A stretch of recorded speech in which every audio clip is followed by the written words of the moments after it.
Time pal of I Run Far here with Kilian Jornet before the 2019 Pikes Peak Marathon. How are you, Kilian? Feeling good. Feeling good? Welcome back to Colorado. Thank you very much. It's a place I love to come, and yeah, it's so nice races and mountains around here. Yeah, you've run Pikes Peak Marathon before, 2012, and you won that race, and you didn't come back for a while. Why is that? Has been. Yeah, I don't know. Like it has been long, and probably it's so many races around, and for sure, it's not the kind of race that it will fit myself. Like I love more like the technical stuff, Yeah. but it's a historical race, and that's probably why I wanted to come back at time. And this year it was the perfect occasion. Yeah, you really changed up your schedule this year. Over the last couple of years, you've gone to racing from all the time to a little more selective, but this year, 3 races. Yeah. Why is that? Well, like it has been since I started competing in 2005, 6. Yeah, it has been racing a lot. Like it has been seasons of like 50 races among like skimo and running. And like this year it was, I wanted to change that, like to try to change my training, to have more weeks of training, to see like how this changed the body and how this changed like my performances. So I wanted to race less and train more to see how those works. And how did you change your training? Was it just more volume overall? Because you already did a lot, but did you change the intensity? Yeah, like when you race a lot, it's more like you train a bit, but slow speed, and then it's like race, and then like one day recovery and race, and it's like every weekend. So the volume you put, it's slow, and I was only training mountains, so like never counting miles or kilometers, but just counting elevation. And this year, like having periods of like 4 weeks or 5 weeks between races, it was possible to do like a really good block and not traveling, not doing all this stuff that races that take off time. So it was good to do that. And yeah, then I could do intensity. Like I had not done intensity since 2010 in skiing. Yeah. So it has been interesting to change that. Yeah, I mean, over many of the last years, you've also had 100-mile races or very long FKT projects where those long days are a focus. Yeah, sure, and it's I think it's possible to do good in both distances and in very different kind of events, but then you cannot perform the 100%. Like it's more like to try to focus the strength and to try to do a strategy to win the races.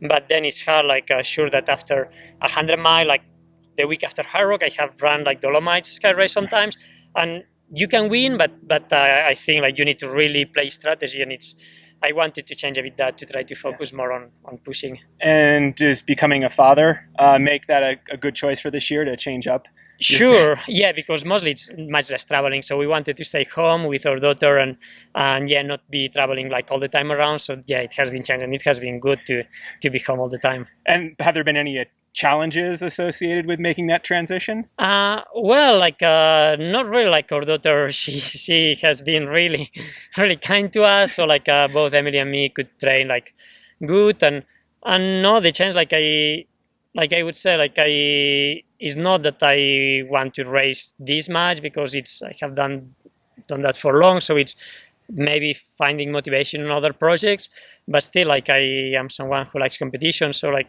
doing a few races a year, it's always like cool. Yeah. You're a student of the sport, or I could even call you a professor of the sport. Mm-hmm. You ran Sierra Zinal a few weeks ago, and you set the course record, breaking Jonathan Wyatt's long-standing record. Yeah, no, that was cool. Like I trained for, like I didn't want to focus on the record, because every year race condition change a lot and you cannot really compare. But I wanted to give my best and to try to feel to put my all potential there. And it was cool. Like I knew Jonas times when I was running, and I was pushing for that. But yeah, mostly it was like the way to see that all the training and the change of training, it paid off. Yeah. So you knew his partials, his splits along the way. Yeah, I knew a few splits in the way, and mostly like the uphill. And I has always been a bit more conservative in the uphill, and this year I wanted to push there to see how it was, and I was under Jonas time there. But yeah, after it was it's still like it's not that long race, but when you push very hard, it feels long at the end. And how much time did you take off your own personal best at that race? I think it's like 6 minutes I take off. Which is a lot at a Yeah, 2.5 sure, it's a hour lot. race. Yeah, no, it's a lot. But as I said, like the preparation has been very different. Like I'm not racing like 100 miles like weeks before, or yeah, like normally it was like Hard Rock and then just like Tromso Sky Race organizing and then Sierre. So it was a lot of work and like tiredness before Sierre, and this year I could like just train and rest before. So you broke Jonathan Wyatt's course record. This one here at Pikes Peak Marathon, Matt Carpenter's, is even older, 3 hours, 16 minutes. Yeah. Are you going to go aggressively to maybe see if it's possible to break it? Well, I will go aggressively, but not to try to break the record. Like I think it's hard to that. It's an amazing record. Even like only the ascent time, it's unbelievable. Like I have been talking to Ricardo Mejia a lot, and it's like it's incredible what Matt did in 1993. And yeah, I will try to give my best and to go as fast as I can in the uphill and see how the legs are for after. But yeah, I'm of course I know much time, but I don't want to focus on that, but just to try to give my best. But you will go hard.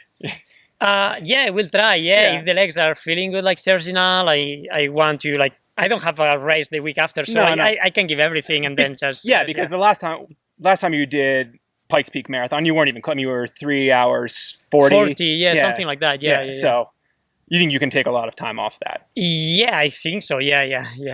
And you have a lot of confidence in your current fitness. Well, I'm fit, but that changed. Like it can be a bad day. Like I has been racing for many years, and I know that even if you are in good shape, like the race day is when you need to be good, and it's many things like that can make not a good performance. How do you think the high elevation here will affect? Well, it's high, and that's hard, especially I think the last couple hundred meters. You need to push hard, and it's mostly that if you start very strong, then you pay that in the last miles. So I think I feel good now in altitude. I has been doing a couple of runs on Mont Blanc, and yesterday we were running up to the summit and feeling good. But most is that if you start too strong, then you pay off. You pay like a lot in the last meters. Who do you think might be your biggest challenge competitor-wise out there this weekend? Well, I haven't really read who is here, so I know the guys that they are from the team, like the Salmon team. Yeah. But I haven't really looked who more is here. But yeah, I think like I know Juan Carlos from Mexico is coming because he was saying that in Serginal, and he's a very strong uphill runner. So I think him and probably like Remy and Jacob.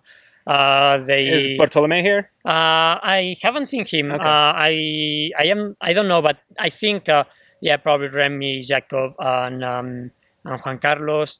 Yeah, they will be strong in the uphill, for sure. And it's a race where you really have to be efficient on that uphill. Yeah, because you're climbing for over 2 hours. Yeah, you are climbing for over 2 hours, and the altitude makes that you cannot do big mistakes. Like if you go a bit too hard, then you really need to slow down a lot in the up. So it's not a race where you can really play, but you need to take your pace and to find your threshold and then like stay there for 2 hours.